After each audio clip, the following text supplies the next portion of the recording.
اعوذ باللہ من الشیطان الرجیم بسم اللہ الرحمن الرحیم۔ کلام امام الزمان علیہ الصلاۃ والسلام، روزنامہ الفضل انٹرنیشنل، جمعۃ المبارک، 1 ستمبر 2023۔ توبہ کے لیے 3 شرائط۔ فرمایا توبہ کے لیے پہلی شرط یہ ہے کہ ان خیالات فاسد و تصورات بد کو چھوڑ دے۔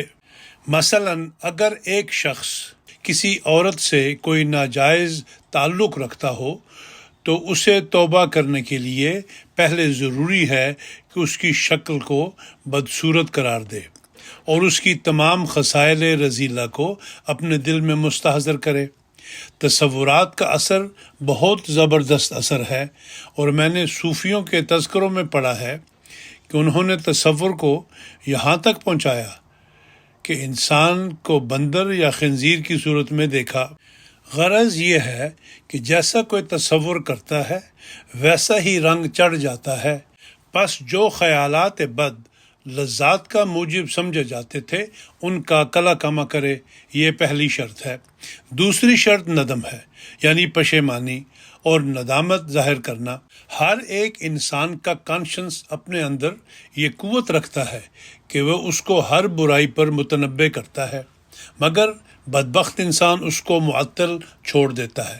پس گناہ اور بدی کے ارتکاب پر پشیمانی ظاہر کرے اور یہ خیال کرے کہ یہ لذات عارضی اور چند روزہ ہیں، اور پھر یہ بھی سوچے کہ ہر مرتبہ اس لذت اور حظ میں کمی ہوتی جاتی ہے، یہاں تک کہ بڑھاپے میں آ کر جب کہ قوا بیکار اور کمزور ہو جائیں گے، آخر ان سب لذات دنیا کو چھوڑنا ہوگا۔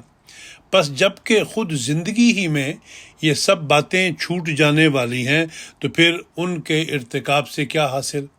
بڑا ہی خوش قسمت ہے وہ انسان جو توبہ کی طرف رجوع کرے اور جس میں اول اقلاع کا خیال پیدا ہو، یعنی خیالات فاسدہ و تصورات بیہودہ کو قلع کما کرے۔ جب یہ نجاست اور ناپاکی نکل جاوے تو پھر نادم ہو اور اپنے کیے پر پشیمان ہو۔ تیسری شرط عزم ہے، یعنی آئندہ کے لیے مصمم ارادہ کر لے کہ پھر ان برائیوں کی طرف رجوع نہ کرے گا، اور جب وہ مداومت کرے گا تو اللہ تعالیٰ اسے سچی توبہ کی توفیق عطا کرے گا، یہاں تک کہ وہ سیئات اس سے قطعاً زائل ہو کر اخلاق حسنہ اور افعال حمیدہ اس کی جگہ لے لیں گے، اور یہ فتح ہے اخلاق پر۔ اس پر قوت اور طاقت بخشنا اللہ تعالیٰ کا کام ہے، کیونکہ تمام طاقتوں اور قوتوں کا مالک وہی ہے، جیسے فرمایا ان القوۃ للہ جمیعا۔